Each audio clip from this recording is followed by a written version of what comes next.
So, hello guys, what's up? It's me again, si Mima Alicia nyo at nagbabalik ulit para sa ating panibagong video. So, ito na nga, mga minamahal. Alam nyo, tawang-tawa talaga ako sa reaksyon ng mga kulto ni Sara Duterte ngayon. Yung mga DDS, nanggagalaite, galit na galit, gustong manakit, nangihimutok, na kung ano pa man. Kasi, totoo nga naman mga minamahal na pinunit ni Senator Risa Hontiveros ang image, ang picture ni Sara Duterte. Pero yung video na yun, doon lang yung pinakita nila. Yung storyline, doon lang. Pero hindi man lang nila pinakita na pinunit din ng bakla yung picture ni PBBM. Oo, mga minamahal, naalala nyo yung picture nilang dalawa, yung yung nagka-tandem sila, yung unity. Wait lang yan, pakita ko. 'Di ba? Yan yung picture ni Sara Duterte at ni President Bongbong Marcos. Ipapaliwanag ko sa inyo kasi taliwas po ito sa post ni ni bakla ni Daryl Yap. Kasi ito yung post ni Daryl Yap, pakita ko muna sa inyo. Ito si Senator Risa Hontiveros habang pinupunit ang larawan ni Vice President Sara Duterte. Yung picture kasi diyan mga minamahal is ito. 'Di ba? Yan yung picture, yung magkatandem si PBBM at itong si Sara Duterte. Yung unity picture nga mga minamahal. Yan po yung pinunit. Yung bakla, hinate yung picture na yan sa dalawa. Alam nyo, 'di ba yung picture nila na yan? Hinate. Tinanggal yung mukha ni Sara, tinanggal yung mukha ni PBBM. Sineperate silang dalawa. Ang ginawa ng bakla mga minamahal, pinunit din yung picture ni PBBM. Pinunit nga yung picture ni PBBM, hindi kami nag-react 'Di ba? Hindi nyo kami nakitang nag-react. As in like, parang nagko-comedy lang sila, nagkakasiyahan lang sila kasi ganito tayo, hindi tayo pikon. 'Di ba? Marunong tayo kung nakikipaglaro sila, edi go pinunit nila. At least wala namang ginawang masama kay PBBM. 'Di ba? Wala kaming ikagagalit. Pinunit lang naman yung picture ng PBBM. Naman, madami naman pictures si PBBM na pwede nating i-print out ulit. Kahit ng picture nila, pwede din naman natin punitin kung gusto nating gumanti. 'Di ba mga minamahal? Picture ni Senator Risa Hontiveros, ipaprint niyo, punitin niyo din. 'Di ba? Hindi nga tayo nagalit Kasi show nila 'yan. Tapos ngayon, yung pinunit yung imahe ni Sara Duterte, galit na galit. Mga minamahal, mga DDS. Oo, ano yung ginawa nila kay Senator Risa Hontiveros? Yan, inalayan nila, pag-inggit, punit. Pag wala lang, atang. No? Tingnan nyo, parang ginawa nilang patay. Itong si Senator Risa Hontiveros, tarantado talaga tong kulto ni kulto ni Sara Duterte, mga pikon. Kaya namamana din mga minamahal yung pag-uugali.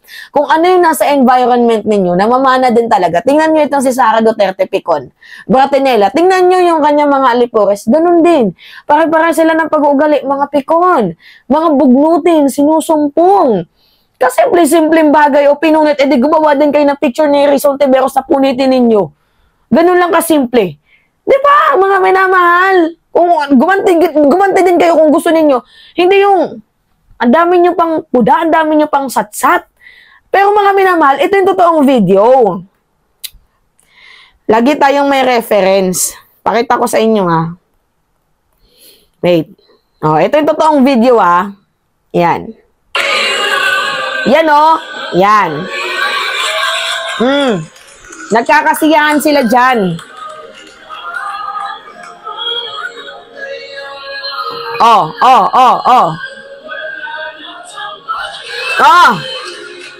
Yung bakla pinunit yung picture ni PBBM, di ba?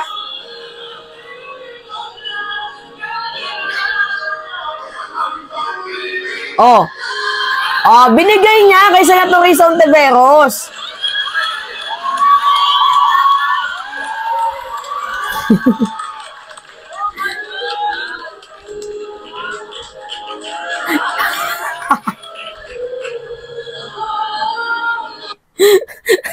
Kami nga hindi nga kami napikon nung pinunit yung picture ni PBBM. Diba? Tapos itong mga DDS na to, pikon na pikon. Oh my God, grabe naman tong kulto ni Sara Duterte na paghalataan. Di gawin nyo din, punitin nyo din yung, magpaparin kayo ng picture ni Sara Duterte, punitin nyo din, ganun lang naman kasimple, diba?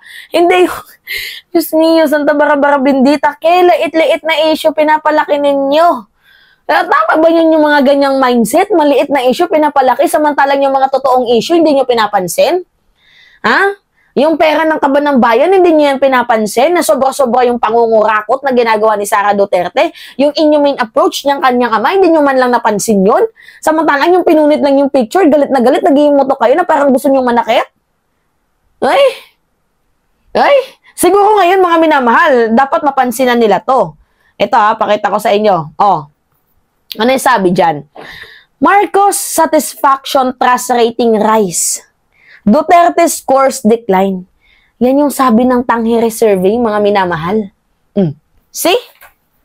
Habang pikon na pikon kayo, ganyan din yung nangyayari sa survey nyo. Mas lalo kayong mapipikon. Diba? Kasi bumababa yung patron ninyo. Pumapangit yung imahe ng patron ninyo. President Ferdinand Marcos Jr. satisfaction and trust rating continue to rise, while Vice President Sara Duterte scores are experiencing a slight decline based on the Tangere survey conducted from September 16 to 19. Sino ba namang hindi di-decline yung kanyang survey? Unang-una, Bratinela. Nalaman na involved sa korupsyon. Mahilig sa nakikita na korap na tao itong si Sara Duterte. Hindi marunong sumagot, bubita. 'Di ba? Walang transparency, accountability. Hindi marunong, hindi niya kayang i-defend yung sarili niya. 'Di ba? Tapos mahilig na ding manira. So, sa papaanong paraan tataas ang survey mo niyan? Kung ikaw mismo ang sumisira sa sarili mo, pinapagtanggol ang isang fugitive, pinapagtanggol ang mga kriminal. 'Di ba? Paano tataas yung survey mo niyan? Sinungaling. Dapat dito kayo mapikon kasi ito, totoo, reliable to. 'Di ba?